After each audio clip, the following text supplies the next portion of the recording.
Besama Ab, where world, where Mefeskadus, Adawamla, Amen. Besama Ab, where world, where Mefeskadus, Adawamla, Amen. Besama Ab, where world, where Mefeskadus, Adawamla, Amen.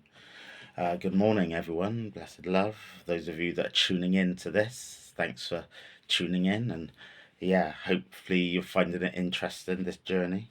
And I'm still very much on it. So yeah, really, really give thanks for the journey and the encouragement and the company on this journey. So give thanks. So yeah, on with the reading. Exodus 31. Blessed love. Yahweh spoke to Moses, saying, Behold, I have called by name Bezalel, the son of Uri, the son of Hur, the son of the tribe of Judah. I have filled him with the Spirit of God, in wisdom and in understanding, and in knowledge, and in all kinds of workmanship, to devise skillful works, to work in gold and in silver and in bronze, and in cutting of stones for setting, and in carving of wood, to work in all kinds of workmanship. Behold, I myself have appointed with him Oholiab, the son of Asamach, Ahasamach, the tribe of Dan, and in the heart of all who are wise-hearted I have put wisdom, that they may make all that I have commanded you, the tent of the meeting, the ark of the covenant, the mercy seat that is on it, all the furniture of the tent, and the table and its vessels, the pure lampstand with all its vessels, the altar of incense, the altar of burnt offering with all its vessels, the basin and the base, the finely worked garment, the holy garment for Aaron the priest, and the garments for his sons to minister in the priest's office, the anointing oil, the incense of the sweet spices for the holy place, according to all that I have commanded you, they shall do. Yahweh spoke to Moses, saying, Speak also to the children of Israel, saying, Most certainly you shall keep my Sabbaths, for it is a sign between me and you throughout your generations, that you may know that I am Yahweh who sanctifies you. You shall keep the Sabbath, therefore, for it is holy to you. Anyone who profanes with it shall surely be put to death. For whoever does any work therein, that day shall be cut off from amongst his people. 6 days shall work be done, but on the seventh day is a Sabbath of solemn rest and holy to Yahweh. Whoever does any work on the Sabbath shall surely put to death. Therefore the children of Israel shall keep the Sabbath, to observe the Sabbath throughout their generations for a perpetual covenant. It is a sign between me and the children of Israel forever. For in the 6 days Yahweh made heaven and earth, and on the seventh day he rested and was refreshed.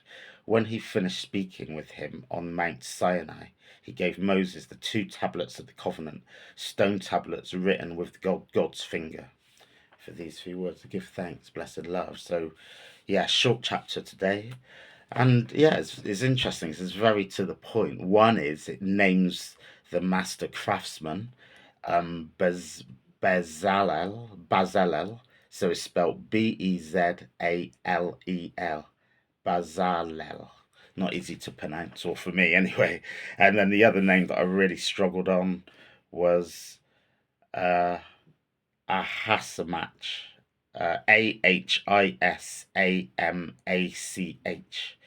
Um, but yeah, it names the master craftsman, and there's going to be those two particularly that are overseeing all of the work that God has prescribed to them. It doesn't actually say they'll be overseeing it, it says they'll be doing it. But I presume they had a team of workmen around them. But it's interesting to name them, name these artisans, often with sacred objects. They're not seen in the same way as art. How we see art today, they've got a particular name, the artist attached to them, but with sacred objects, that's not often the case because they're not positioned as art. And often the craftsperson who made them becomes invisible because it's not about the ego of the artist.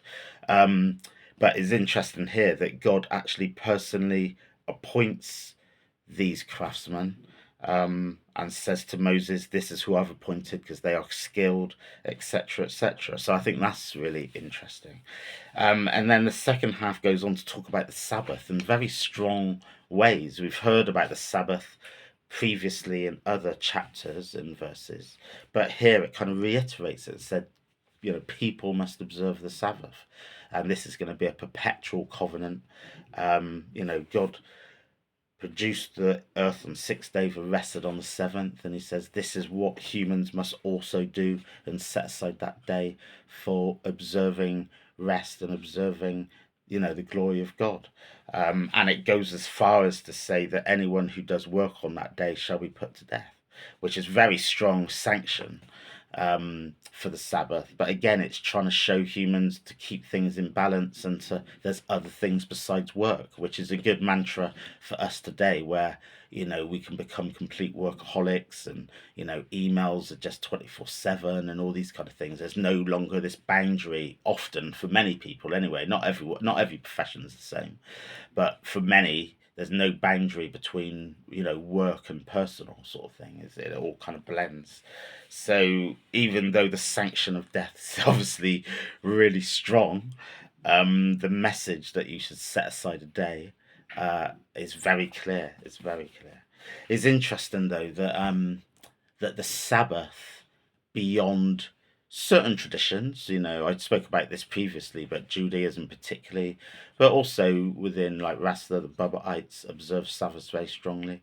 But the Sabbath tradition through Christianity, has gone to a Sunday. It's a more holy day, but it's not observed in the really strict Sabbath that is ordained in the Bible. And some of that's explained away with the New Testament and a new law. But actually, the Sabbath observance is incredibly strong here. So yeah, it's interesting to reflect on that. Maybe I'll do more research. I mean, it is very much a contested area in all kind of Abrahamic religions. Is the Sabbath on the Saturday or the Sunday, and what you can do and not do, sort of thing. But I think there's not many traditions that hold it as strictly as it's sanctified here, I would say, beyond the Jewish tradition, where they have lots of really strict uh, rules about what you can do on a Saturday. Um, and I think it's also Saturday is the commercial day often. Do you know what I mean? Like you've been working Monday to Friday, and Saturday was the day that you go into town, you do your shopping, and that before Sunday trading opened, particularly in the UK. I'm talking about Saturday was the day of capitalism. And I remember when I first started to get back interested in the Bible in my kind of late teens, early 20s, and seeing that, and actually, is that by design? That Saturday's the busy commercial day, when actually that should have been the day of rest. Do you know what I mean? And I've always been kind of interested in that. But as I've said in the previous thing, my approach to Sabbath isn't as nowhere near as strict as it's ordained in the Bible. And yeah, it's a difficult one. I think it's a difficult one with all the different balances of life. But that's not making excuses. That's just being real, because not many people do that. But I think it's definitely something to keep in mind and maybe attain to, because yeah, it is important, really, according to this, but according to also just that observance of God and setting aside time for God. I think that's really interesting.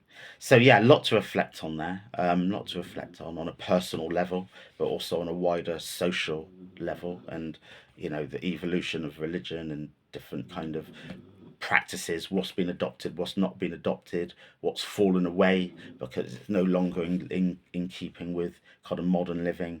And it's interesting to reflect on those things, and maybe as an academic I'm inclined to kind of look at those things in the round and ask those kind of questions, really. So yeah, a lot to reflect on, but I'll end it there. So give thanks for this reading and the inspiration of the reasoning, and give thanks those of you that are listening. And I wish you all a blessed day. Hope the day goes well and smooth, and all that you want to accomplish gets fulfilled, and God willing, more tomorrow. Give thanks.